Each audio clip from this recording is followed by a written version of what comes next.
ওই বিদায় হজের ভিতরে আল্লাহর রাসূল ১৬ লক্ষ সাহাবায়ে কেরামদেরকে নিয়ে আরাফার ময়দানে হাজির হয়। আরাফার ময়দানে যাইয়া আল্লাহর রাসূল সাহাবায়ে কেরামদের উদ্দেশ্যে নসিহত করেন, সাহাবায়ে কেরামদের উদ্দেশ্যে কথা বলেন।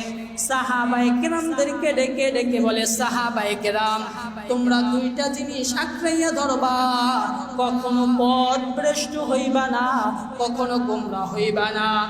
এক নাম্বার হলো আল্লাহর কুরআন, আর দুই নাম্বার হলো আমি নবীর সুন্নাত। এরপরে আরো ডাক দিয়া বলে, সাহাবায়ে কেরাম আমার জীবনের শেষ পর্যায়ে এসে পড়ছি, তোমাদের সাথে যেইভাবে এখন একত্রিত হইয়া আরাফাত ময়দানে হাজির হয়েছি, জীবনে যত তোমাদের সাথে মিলেমিশে ছিলাম আর হয়তোবা তোমাদের সাথে এরকম মেলামেশা হবে না। কারণ আল্লাহ তাআলা জিবরাইল আমিনকে পাঠাইয়া জানাইয়া দেন, নবী আপনার ইসলাম পরিপূর্ণ হয়ে গেছে। নবী ডেকে ডেকে সাহাবায়ে কেরামদেরকে বলেন, ও সাহাবায়ে কেরাম আল-ইয়াওমা আকমালতু লাকুম দীনাকুম ওয়া আতমামতু আলাইকুম নি'মাতি ওয়া রাদিতু লাকুমুল ইসলাম দীনা। আল্লাহ তাআলা কুরআনুল কারীমের এই ওহী দ্বারা আমাকে জানাইয়া দিয়েছেন, এ সাহাবায়ে কেরাম আজকে ইসলাম পরিপূর্ণ কমপ্লিট হয়ে গেছেন, ইসলাম পরিপূর্ণ হয়ে গেছেন। অতএব সমস্ত সাহাবায়ে কেরাম আরাফাতের ময়দানে একে অপরে আনন্দতে কোলাকুলি করে, একে অপরের কপালে চুমু খায়। সাহাবায়ে কেরাম এই আনন্দের ভিতরে হযরতে আবু বকর আরাফাতের ময়দানের ভিতর থেকে কান্নার আওয়াজ বের হয়ে যায়। আবু বকরকে ডেকে বললেন, এরে আবু বকর আজকে তো বড় খুশির দিন, তুমি মার খাইছো, এর জন্যই আজকে তো ইসলাম প্রতিষ্ঠিত হয়েছে, ইসলাম পরিপূর্ণ হয়েছে। ওমর মার খাইছেন, ইসলাম প্রতিষ্ঠিত হয়েছে, ইসলাম পূর্ণাঙ্গ হয়েছে। হযরতে বেলাল মার খাইছেন, এর জন্যই তো আজকে ইসলাম পরিপূর্ণ হয়েছে। নবী জান মুবারক শহীদ করেছেন, এর জন্যই তো আজকে ইসলাম পরিপূর্ণ হয়েছে। নবীর মাথার ভিতরে হেলমেট ঢুইকা গেছে, এর জন্যই তো আজকে ইসলাম পরিপূর্ণ হয়েছে। অতএব আজকে তো খুশির দিন, আপনি কেন কান্না করেন? সাহাবায়ে কিরামদেরকে ডেকে ডেকে বলে, এরে সাহাবায়ে কিরাম আল্লাহর রাসূল কি বলেছে খেয়াল করে শুনছো নাকি? আল্লাহর রাসূল বলছেন ইসলাম পরিপূর্ণ হয়ে গেছেন। ইসলাম যেহেতু পরিপূর্ণ হয়ে গেছেন তো রাহমাতুল লিল আলামিন দুনিয়াতে আসছিলেন তো ইসলাম পরিপূর্ণ করার জন্য। যেহেতু পয়গম্বরের ইসলাম পরিপূর্ণের দাওয়াত দেওয়া শেষ হয়ে গেছে, অতএব আমাদের মাঝে নবীও বেশি দিন থাকবেন না। এই কথা বলার সাথে সাথে আরাফার ময়দানে সমস্ত সাহাবীরা গলা কাটা মুরগির মতন ছটফট করে কান্না করা শুরু করে দিয়েছেন।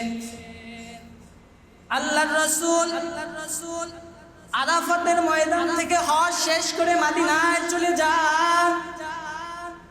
মদিনায় যাওয়ার পর নবী দুনিয়াতে বেঁচে ছিল ৮০ থেকে ৮১ দিন। নবী যখন মদিনা হজ করে বিদায় হজ করে মদিনায় যান, নবী মদিনায় যাওয়ার পরে অসুস্থ হয়ে পড়েন।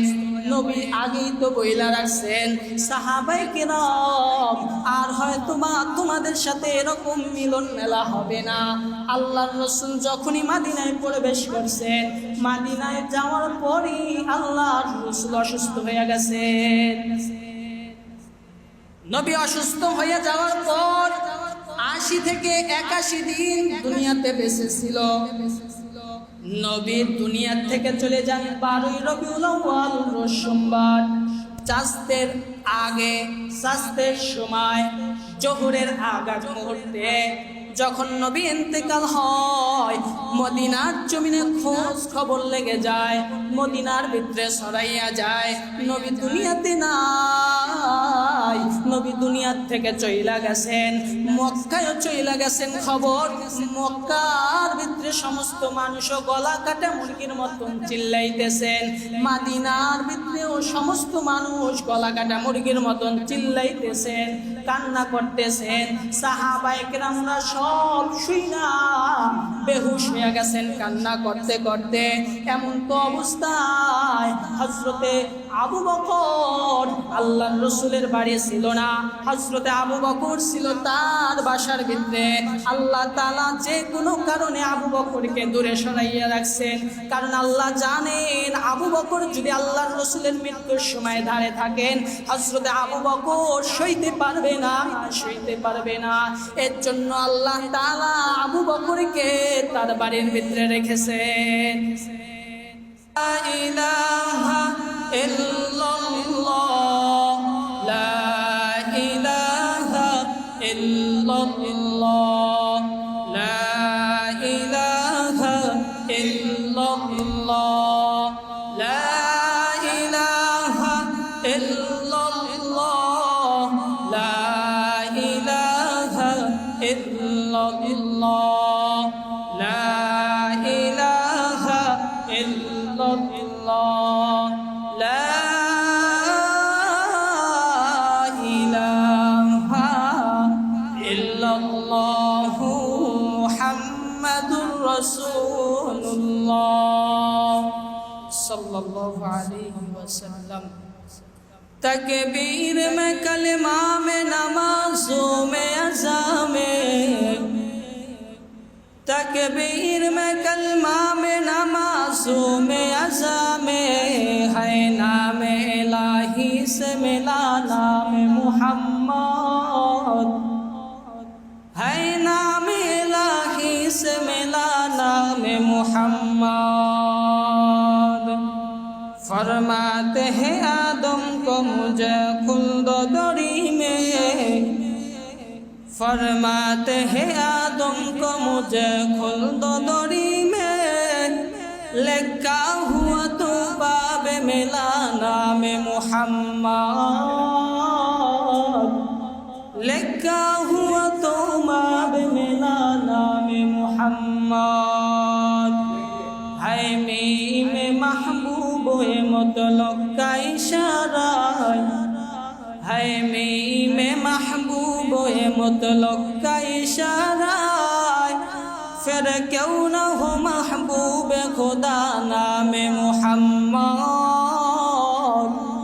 फिर क्यों न हो महबूब खुदा नाम मुहम्मद। महान रब्बे करीम दरबारे लाखों कोटी शुक्रिया যে রব্বে কারিম পবিত্র জুমার দিন গুরুত্বপূর্ণ এক মাসে শেষ সপ্তাহে তার ঘর মসজিদে আল্লাহ সুবহানাহু ওয়া তাআলা আসার এবং বসার তৌফিক দান করছেন। এর জন্য ওই রব্বে কারিমের দরবারে শুকরিয়া আদায় করি আলহামদুলিল্লাহ। মাসটা অনেক গুরুত্বপূর্ণ মাস চলতেছেন, শেষ সপ্তাহ। এই মাসে আল্লাহর রাসূল দুনিয়াতে আগমন করছেন, এই মাসেই নবী দুনিয়া থেকে বিদায় নিয়েছেন। নবীর ওফাত হয়েছেন এই মাসে, মিলাদুন নবীও হয়েছেন এই মাসে। তো অনেক গুরুত্বপূর্ণ মাস। এই মাসে জুমার নামাজের জন্য আমরা আসতে পারি। জুমার নামাজের গুরুত্ব বুঝি নাই, মাসেরও গুরুত্ব বুঝি নাই। এর জন্য আমরা জুমা থেকে অলস হয়েছি। উচিত ছিল এখন মসজিদে সবার এসে আগে আগে বসা, মসজিদে আগে আসা, শুক্রবার কি ফজিলত এ নিয়ে আলোচনা হয়েছে অনেক আগে। কিন্তু আমরা হয় না ওই রকম ভাবে আগে আসা। আল্লাহ সুবহানাহু ওয়া তাআলা ওই সকল বান্দাদের থেকে আপনাকে আমাকে যাচাই করে বাছাই করে পছন্দ করে মায়া করে ভালোবেসে তার ঘর মসজিদে আনছেন, বসার তৌফিক দান করছেন। কিছু নবীর জীবন ইতিহাস থেকে কথা শোনার তৌফিক দান করবেন। এর জন্য রব্বে কারিমের দরবারে আবার শুকরিয়া আদায় করি আলহামদুলিল্লাহ। ধারাবাহিক আলোচনা চলতেছে এই মাসে। নবী মদিনায় গেছেন, পাদ্রী মুসলমান হয়েছেন, এই পর্যন্ত আলোচনা ছিল গত সপ্তাহে। আল্লাহর রসুল, আমার প্রশ্ন, আল্লাহর রসুল নবুয়ত পাইছেন কত বছরে? নবী গোপনে দাওয়াত দিয়েছেন কত বছর? গোপনে দাওয়াত দিয়েছেন কত বছর বলতে পারেন? 3 বছর। প্রকাশ্যে দাওয়াত দিয়েছেন কত বছর? 20 বছর। আল্লাহর নবী মক্কায় কালেমার দাওয়াত দিয়েছেন কত বছর? 13 বছর। 13 বছর। আর নবুয়ত প্রাপ্য হয়েছেন 40 বছরে। গেছে কত বছর?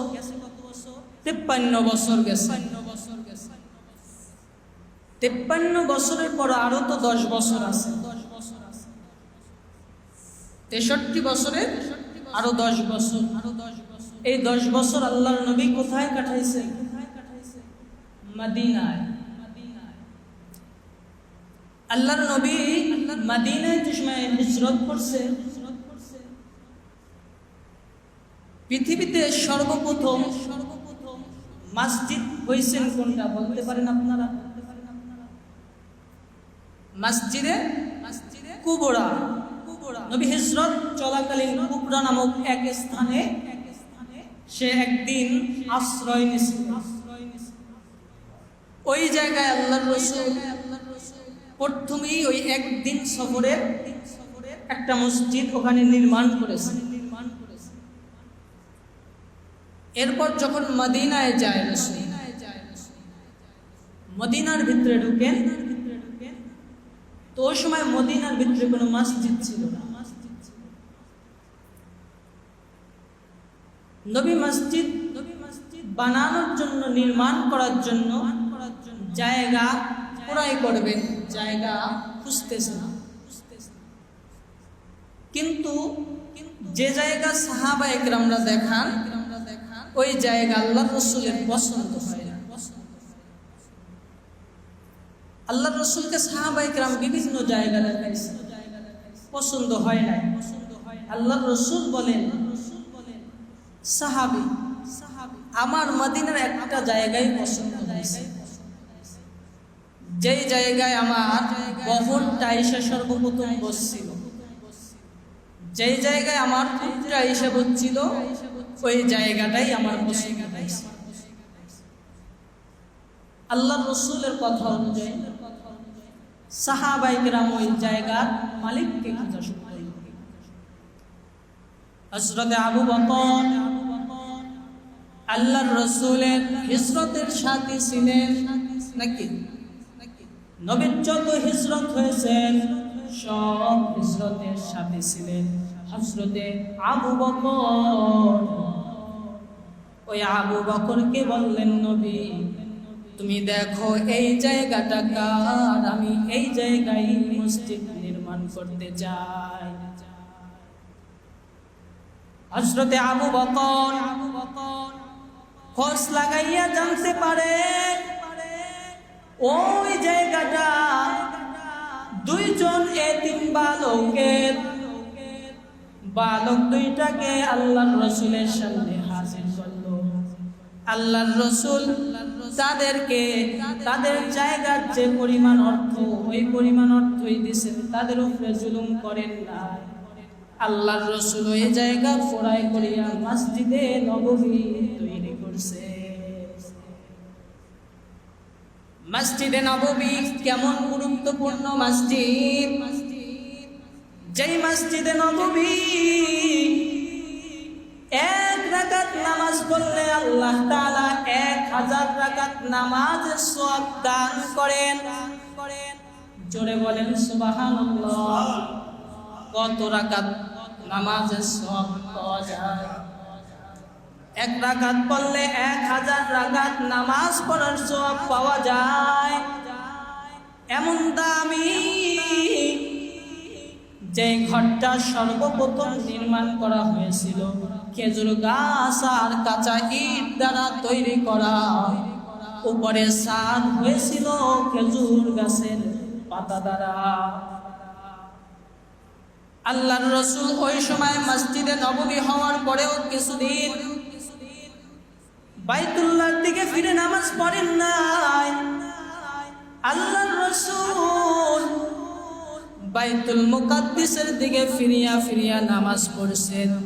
আল্লাহ তাআলা জিবরাইলকে পাঠাইয়া বললেন, জিবরাইল যাও, সমস্ত নবীদের মূল টাওয়ার ছিল বাইতুল আকসায়, কিন্তু আপনি নবীর টাওয়ার হবে আমার ঘর বাইতুল্লাহ। বাইতুল্লাহর দিকে ফিরিয়া নামাজ পড়েন। আল্লাহর রাসূল আল্লাহর কথা অনুযায়ী বাইতুল্লাহর দিকে ফিরিয়া নামাজ পড়া শুরু করলো। আল্লাহর নবী যখন মদিনায় যায়, আল্লাহর নবী মদিনায় যাওয়ার 1 বছরের ভিতরে মদিনা শহর, পুরো মদিনা ইসলামী রাষ্ট্র হিসাবে সনদে স্বীকৃতি পেয়েছে। 1 বছরের ভিতরে নবী যখন স্বীকৃতি পায় ইসলামী রাষ্ট্র, নবী যখন ইসলাম অনুযায়ী রাষ্ট্র চালানো শুরু করে, সমস্ত ইসলামের শত্রুরা এক হইয়া মদিনার উপরে বারবার আঘাত করা শুরু করে।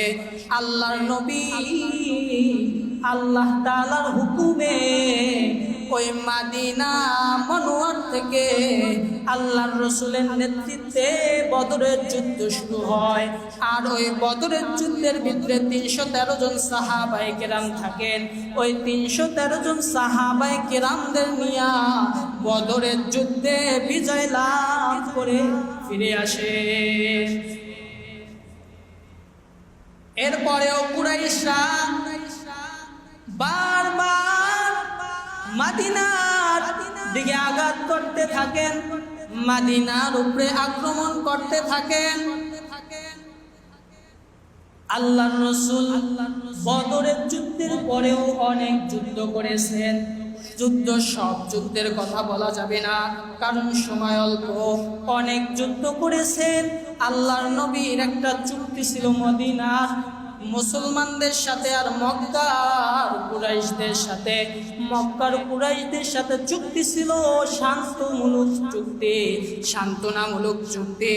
ওই চুক্তিতে কারো দিকে কেউ আক্রমণ করবে না, এই চুক্তি ছিল। কিন্তু কুরাইশরা চুক্তিকে ভঙ্গ করে এরপর মুসলমানদের উপরে রাতের আঁধারে আক্রমণ চালায়। আল্লাহর রাসূল বাধ্য হইয়া মদিনার সমস্ত মানুষ বাধ্য হইয়া মক্কায় যুদ্ধ ঘোষণা দিতে বাধ্য হয়, কারণ আল্লাহর রাসূলের ইচ্ছা ছিল না মদিনা থেকে মক্কার জন্মভূমিতে যুদ্ধের ঘোষণা দিবে, নবীর ইচ্ছা ছিল না। কিন্তু বাধ্য হইয়া সমস্ত মুসলমানরা মিলা এরপর মক্কায় যুদ্ধ ঘোষণা করেন। নবী মদিনায় আসেন মক্কা ছেড়ে। দীর্ঘ 7 বছর 3 মাস 27 দিন পর মক্কার উদ্দেশ্যে যুদ্ধ ঘোষণা করে ওই মক্কা যুদ্ধে বিনা রক্তপাতে আল্লাহর নবী বিজয় লাভ করে। বিনা রক্তপাতে, কোনো রক্তপাত হয় নাই মদিনার জমিনে। আল্লাহর নবী যখন মক্কা বিজয় হয়, সাহাবায়ে কিরামের মুখটা মলিন হয়ে যায়। উচিত ছিল তো মক্কা বিজয় হয়েছে হাসি খুশি থাকার কথা, তাদের ভিতরে হাসি খুশিও ছিল, তবে মুখটা কেন মলিন হয়েছে? কারণ জন্মভূমি মক্কা বিজয় হয়েছেন। আল্লাহর রাসূল মক্কা ছাইরা তো আর মদিনায় যাবে না। আমরা সাহাবায়ে কিরাম মদিনায় থাকবো আর আল্লাহর রাসূল মক্কায় থাকবেন, এত দূর আমরা থাকবো। এটা সহ্য করতে পারে না, এর জন্য মুখটা মলিন হয়ে যায়। আল্লাহর রাসূল ডাক দিয়া বলে, সাহাবায়ে কেরাম আপনাদের মুখ কেন মলিন? সাহাবায়ে কেরাম ডেকে বলে, আল্লাহর রাসূল আপনার জন্মভূমি বিজয় হয়ে গেছে, আপনি তো জন্মভূমি ছাইরা আর মদিনায় যাবেন না, আমরা সাহাবায়ে কেরাম মদিনায় থাকবো আর আপনি মক্কায় থাকবেন, এটা মানতে পারি না। সাহাবায়ে কেরামদেরকে আল্লাহর রাসূল বললেন, সাহাবায়ে কেরাম শোনো শোনো শোনো, তোমাদের তুই আমি মক্কায় থাকবো না, কারণ আমার ইসলামের মূল যাওয়ার মদিনায়, আমি মদিনা ছেড়ে কখনো মক্কায় থাকবো না, আমি মক্কার ভিতরে শাসক তৈরি করে আবার তোমাদের সাথে মক্কায় চলে যাব। আল্লাহর রাসূল মক্কা বিজয়ের পর 19 দিন ও জায়গায় অবস্থান করেছেন, 19 দিন মক্কায় ছিলেন, 19 দিনের ভিতরে কালেমার দাওয়াত দিয়েছেন, আনসার বাহিনী নিয়ন্ত্রণ করেছেন, রাষ্ট্রপ্রধান বানাইছেন, গভর্নর বানাইয়া এরপর মদিনার ভিতরে চলে গেল। মদিনায় যাওয়ার পর আল্লাহর রাসূলের আরো যুদ্ধ হয়, যুদ্ধ হওয়ার পর এক পর্যায়ে রাসূলের শেষ জিন্দেগির বছরা হিসাব বিদায় হজ অনুষ্ঠিত হয়। ওই বিদায় হজের ভিতরে আল্লাহর রাসূল 1.5 লক্ষ সাহাবায়ে কেরামদেরকে নিয়ে আরাফার ময়দানে হাজির হয়। আরাফার ময়দানে যাইয়া আল্লাহর রাসূল সাহাবায়ে কেরামদের উদ্দেশ্যে নসিহত করেন, সাহাবায়ে কেরামদের উদ্দেশ্যে কথা বলেন, সাহাবায়ে কেরামদেরকে ডেকে ডেকে বলে, সাহাবায়ে কেরাম তোমরা 2টা জিনিস আঁকড়াইয়া ধরবা, কখনো পথ ভ্রষ্ট হইবা না, কখনো গোমরা হইবা না। 1 নম্বর হলো আল্লাহর কুরআন, আর 2 নম্বর হলো আমি নবীর সুন্নাত। এরপরে আরো ডাক দিয়া বলে, সাহাবায়ে কেরাম আমার জীবনের শেষ পর্যায়ে এসে পড়ছি, তোমাদের সাথে যেইভাবে এখন একত্রিত হইয়া আরাফাত ময়দানে হাজির হয়েছি, জীবনে যত তোমাদের সাথে মিলেমিশে ছিলাম আর হয়তোবা তোমাদের সাথে এরকম মেলামেশা হবে না, কারণ আল্লাহ তাআলা জিবরাইল আমিনকে পাঠাইয়া জানাইয়া দেন, নবী আপনার ইসলাম পরিপূর্ণ হয়ে গেছে। নবী ডেকে ডেকে সাহাবায়ে কেরামদেরকে বলেন, ও সাহাবায়ে কেরাম اليوم أكملت لكم دينكم وأتممت عليكم نعمتي ورضيت لكم الإسلام دينا। আল্লাহ তাআলা কুরআনুল কারীমের এই ওহী দ্বারা আমাকে জানাইয়া দিবেন, এ সাহাবায়ে কেরাম আজকে ইসলাম পরিপূর্ণ কমপ্লিট হয়ে গেছেন, ইসলাম পরিপূর্ণ হয়ে গেছেন। অতএব সমস্ত সাহাবায়ে কেরাম আরাফাতের ময়দানে একে অপরের আনন্দতে কোলাকুলি করে, একে অপরের কপালে চুমু খায়। সাহাবায়ে কেরাম এই আনন্দের ভিতরে হযরতে আবু বকর আরাফাতের ময়দানের ভিতর থেকে কান্নার আওয়াজ বের হয়ে যায়। আবু বকরকে ডেকে বললেন, এরে আবু বকর আজকে তো বড় খুশির দিন, তুমি মার খাইছো, এর জন্যই আজকে তো ইসলাম প্রতিষ্ঠিত হয়েছে, ইসলাম পরিপূর্ণ হয়েছে। ওমর মার খাইছেন, ইসলাম প্রতিষ্ঠিত হয়েছেন, ইসলাম পূর্ণাঙ্গ হয়েছেন। হযরতে বেলাল মার খাইছেন, এর জন্যই তো আজকে ইসলাম পরিপূর্ণ হয়েছেন। নবী দান মুবারক শহীদ করেছেন, এর জন্যই তো আজকে ইসলাম পরিপূর্ণ হয়েছেন। নবীর মাথার ভিতরে হেলমেট ঢুইকা গেছেন, এর জন্যই তো আজকে ইসলাম পরিপূর্ণ হয়েছেন। অতএব আজকে তো খুশির দিন, আপনি কেন কান্না করেন? সাহাবায়ে কিরামদেরকে ডেকে ডেকে বলে, এরে সাহাবায়ে কিরাম আল্লাহর রাসূল কি বলেছে খেয়াল করে শুনছো নাকি? আল্লাহর রাসূল বলছেন ইসলাম পরিপূর্ণ হয়ে গেছেন। ইসলাম যেহেতু পরিপূর্ণ হয়ে গেছেন তো রহমাতুল লিল আলামিন দুনিয়াতে আসছিলেন তো ইসলাম পরিপূর্ণ করার জন্য। যেহেতু পয়গম্বরের ইসলাম পরিপূর্ণের দাওয়াত দেওয়া শেষ হয়ে গেছে, অতএব আমাদের মাঝে নবীও বেশি দিন থাকবেন না। এই কথা বলার সাথে সাথে আরাফার ময়দানে সমস্ত সাহাবীরা গলা কাটা মুরগির মতন ছটফট করে কান্না করা শুরু করে দিয়েছেন। আল্লাহর রাসূল আরাফাতের ময়দান থেকে হজ শেষ করে মদিনায় চলে যান। মদিনায় যাওয়ার পর নবী দুনিয়াতে বেঁচে ছিল 80 থেকে 81 দিন। নবী যখন মদিনা হজ করে মদিনায় যান, নবী মদিনায় যাওয়ার পরে অসুস্থ হয়ে পড়েন। নবী আগেই তো বইলা রাখছেন, সাহাবায়ে কেরাম আর হয়তো তোমাদের সাথে এরকম মিলন মেলা হবে না। আল্লাহর রাসূল যখনই মদিনায় প্রবেশ করছেন, মদিনায় যাওয়ার পরই আল্লাহর রাসূল অসুস্থ হয়ে গেছেন। নবী অসুস্থ হয়ে যাওয়ার পর 80 থেকে 81 দিন দুনিয়াতে বেঁচে ছিল। নবী দুনিয়া থেকে চলে যান 12ই রবিউল আউয়াল রোজ সোমবার।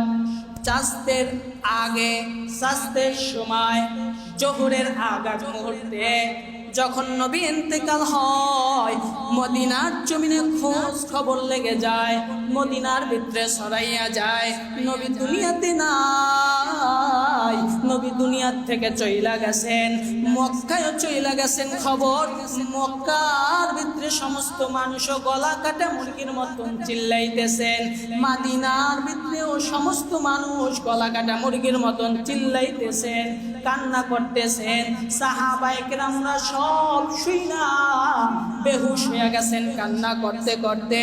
এমন তো অবস্থায় হযরতে আবু বকর, আল্লাহর রাসূলের বাড়ি ছিল না, হযরতে আবু বকর ছিল তার বাসার ভিতরে। আল্লাহ তাআলা যে কোনো কারণে আবু বকরকে দূরে সরাইয়া রাখছেন, কারণ আল্লাহ জানেন আবু বকর যদি আল্লাহর রাসূলের মৃত্যুর সময় ধারে থাকেন, হযরতে আবু বকর সইতে পারবে না। এর জন্য আল্লাহ তাআলা আবু বকরকে তার বাড়ির ভিতরে রেখেছেন। যখন এই কথা মদিনার ভিতরে ছড়াইয়া গেল, মক্কার ভিতরে ছড়াইয়া গেল, নবী নাই। নবীর একজন আশিক বাগানের ভিতরে পানি দিতেছেন। এমন তো অবস্থায় কে যেন কানের ভিতরে আওয়াজ দেয়, মদিনাওয়ালা নবী দুনিয়াতে নাই। মদিনাওয়ালা নবী দুনিয়ার থেকে চইলা গেছেন। সঙ্গে সঙ্গে ওই সাহাবী আল্লাহর রাসূলের আশিক দুইটা হাত আল্লাহর দরবারে উঠাইয়া আল্লাহ তাআলার কাছে বলতেছেন, আল্লাহ আমার দুইটা চোখ রিজার্ভ করে রেখেছিলাম রহমতের নবীকে দেখার জন্য, মদিনাওয়ালা নবীকে দেখার জন্য। যেহেতু আমার মদিনাওয়ালা নবী দুনিয়াতে নাই, অতএব আমার দুইটা চোখ প্রয়োজন নাই। আমার দুইটা চোখ দিয়ে আমি কি করব? আল্লাহ এই দুইটা চোখ দ্বারা মদিনাওয়ালা নবীকে দেখতাম, রহমতের নবীকে দেখতাম। অতএব আল্লাহ মদিনাওয়ালা নবী, রহমতের নবী নাই, আপনি আমার দুইটা চোখ অন্ধ বানাইয়া দেন। এদিকে হযরতে আবু বকর নবীর মৃত্যুর কথা শুনিয়া নবীর ঘরে চইলা গেল, নবীকে চাদর দিয়া ঢাকিয়া বের হলো। এদিকে হযরতে ওমর গরম মেজাজের মানুষ, সইতে পারেন নাই, নবী দুনিয়া থেকে চলে গেছেন। মসজিদে নববীর ভিতরে তরবারি নিয়ে খাড়াইয়া গেছেন আর বলতেছেন, যে বলবি নবী নাই, আমি ওমরের তরবারির থেকে রেহাই পাবি না, আমার তরবারি তার গর্দানের উপরে চলবে। এই কথা বলে বলে মসজিদে নববীর ভিতরে চিল্লাইতেছেন। হযরতে আবু বকর এই খবর পাইয়া মদিনার মসজিদে নববীতে উপস্থিত হইয়া হযরতে ওমরকে সান্ত্বনা মূলক কথা বলতেছেন শান্ত বানানোর জন্য। কিন্তু হযরতে আবু বকর যখন কথা বলে, হযরত ওমরের মেজাজ আরো গরম হইতে থাকেন। সঙ্গে সঙ্গে ওই আবু বকর মসজিদে নববীর ভিতরে খুতবার জন্য মেম্বারে খাড়াইয়া গেল। মেম্বারে খাড়াইয়া খুতবা পড়া অবস্থায় এমন পর্যায়ে কোরআনের একখানা আয়াত পড়ে, ওয়ামা মুহাম্মাদুন ইল্লা রাসূল قد خلت من قبله الرسل أفإن مات أو قتل انقلبتم على أعقابكم। এই আয়াত পড়ার সাথে সাথে হযরত ওমরের মাথাটা নিচু হয়ে গেছেন, হাত থেকে তরবারিটা জমিনের ভিতরে পড়ে গেছেন। হযরত ওমর ডলতে ডলতে জমিনে পড়ে গেছেন, জমিনে পড়ে গলা কাটা মুরগির মতন ছটফট করে কান্না করতেছেন। হযরত ওমর নবী চলে গেছেন, সহ্য করতে পারেন নাই, এর জন্য তরবারি নিয়ে খাড়াইয়া গেছেন। তরবারি যে বলবি নবী নাই, আমার তরবারি থেকে রেহাই পাবি না। এদিকে নবীর আর একজন আশেক সাহাবী হযরত বিলাল, নবীর কত বড় আশেক ছিল। নবী ইসলাম গ্রহণ করার পর এত পরিমাণ নির্যাতন হয়েছে, তার জিহ্বার ভিতরে গরম লোহা দ্বারাও আঘাত করা হয়েছে, এরপরেও ইসলাম ছাড়েন নাই। ওই বেলাল মদিনাওয়ালা নবী চলে গেছেন খবর পাইয়া, সব কিছু গুছাইয়া রেডি করছেন, মদিনা ছেড়ে চলে যাবেন, মদিনা ত্যাগ করবেন। সব গুছাইয়া সাহাবায়ে কেরামদের থেকে বিদায় নেবেন। সাহাবায়ে কেরামরা ডেকে ডেকে বলে, বেলাল আপনি কই যাইতেছেন, আপনি সব কিছু কেন গুছাইছেন? হযরতে বেলাল ডেকে বলে, আমি মদিনা ছেড়ে চলে যাব। হযরতে বেলালকে বলে, কেন আপনি মদিনা ছেড়ে চলে যাবেন?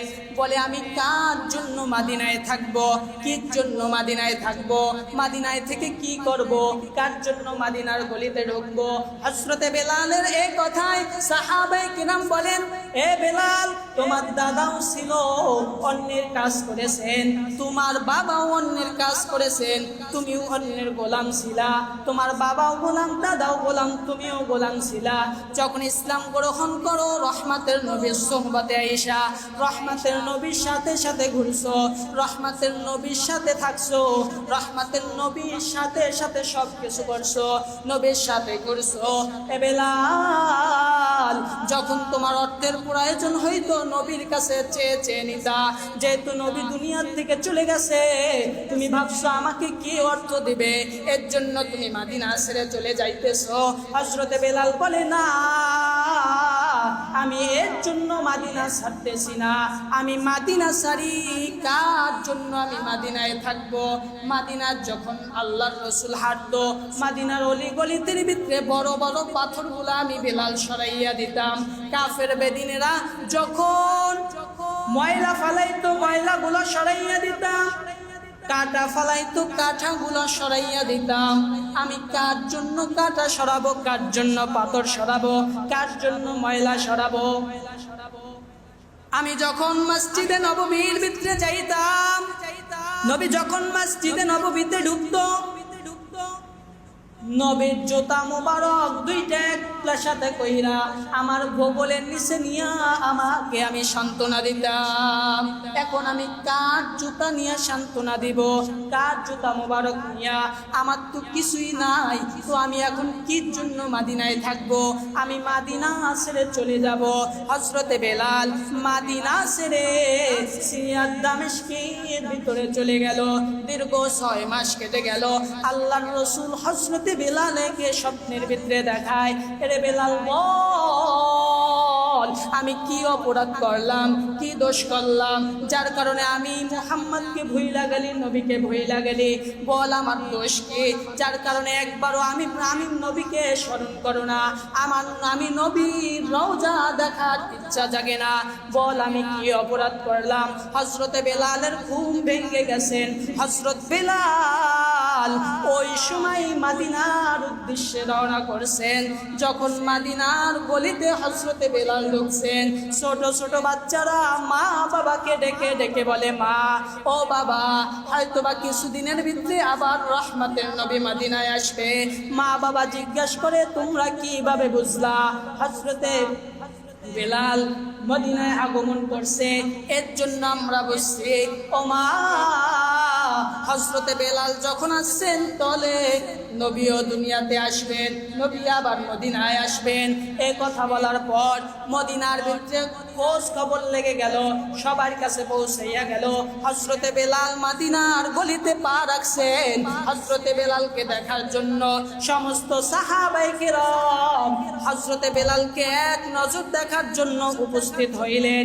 হযরত বেলালকে যাইয়া দেখতেছেন নবীর রওজার পাশে বৈশা বৈশা কান্না করেন, আর কিছুক্ষণ পর অজ্ঞান হইয়া পইরা যান। হযরত বেলাল এরকম যে সময় কিছুক্ষণ কাঁদেন, আবার অজ্ঞান হইয়া পইরা যান, আবার কাঁদেন, আবার অজ্ঞান হইয়া পইরা যান।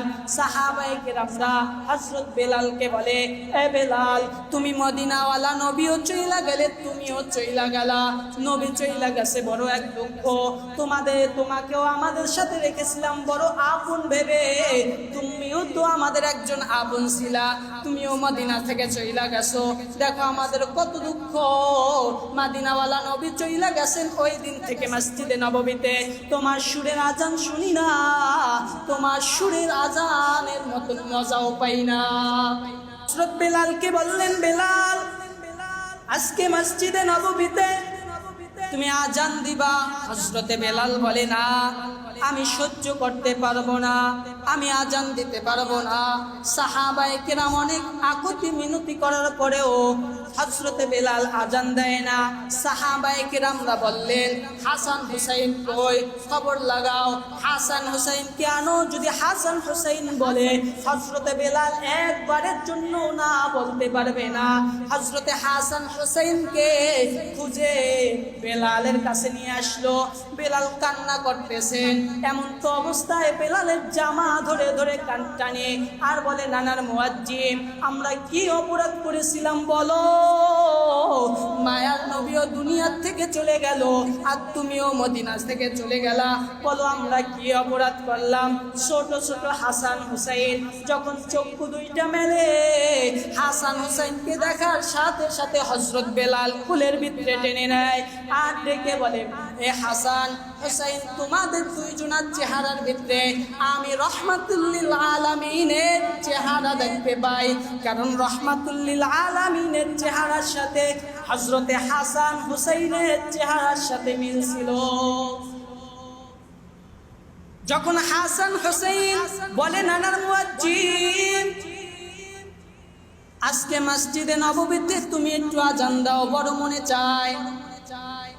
হাসান হুসাইনের কথা শুই না হযরত বেলাল বলতেছেন, হাসান হুসাইন, তোমরা আমাকে আজান দিতে বলছো, কিন্তু আমি দেখতে পাই তোমরা বলো নাই রহমাতুল লিল আলামিন, আমাকে বলতেছেন বেলাল আজকে একটু মসজিদে নববীতে আজান দাও। আজানের সময় হয়ে গেল। হযরতে বেলাল মসজিদে নববীতে আজান শুরু করে দিল। আল্লাহু আকবার, আল্লাহু আকবার, আল্লাহু আকবার, আল্লাহু আকবার, আশহাদু আল্লা ইলাহা ইল্লাল্লাহ, আশহাদু আল্লা ইলাহা ইল্লাল্লাহ। এদিকে ছোট ছোট বাচ্চারা মদিনার মার কাছে যাইয়া বলতেছেন, ও মা, আজকে মসজিদে নববীর ভিতরে হযরতে বেলাল আজান দিতেছেন, হয়তো আজকে মসজিদে নববীর ইমামতি করবেন রহমাতুল লিল আলামিন, আমাদেরকে সুন্দর সুন্দর জামা কাপড় পরাইয়া দাও। এদিকে বেলালের আজান শুনে সাহাবায়ে কিরামরাও মসজিদে নববীর দিকে হাজির হইল, হাঁটা শুরু করে দিল, উপস্থিত হওয়া শুরু করে দিল। হযরতে বেলাল যখন আশহাদু আন্না মুহাম্মাদার রাসূলুল্লাহ বলেন, সঙ্গে সঙ্গে হযরতে বেলাল বেহুশ হইয়া জমিনের ভিতরে পইরা যান। হযরত বেলাল যখন হুঁশে আসে, জিজ্ঞেস করা হয়, তুমি কি হয়েছিল তোমার? হযরতে বেলাল ডেকে বললেন, আমি আগেই বলছিলাম আমি সহ্য করতে পারবো না, আমি পারবো না, এরপরেও তোমরা হাসান হুসাইনকে আইনা আমার হাতায় মসজিদে নববীতে আজান দেওয়াইছো, আমি যখন আজান দিতেছি ওই সময় আমার রহমতের নবীর কথা স্মরণ করে গেছে, আমি বিলাল সহ্য করতে পারি নাই, এর জন্য আমি জমিনের ভিতরে বেহুশ হইয়া পড়ে গেছি।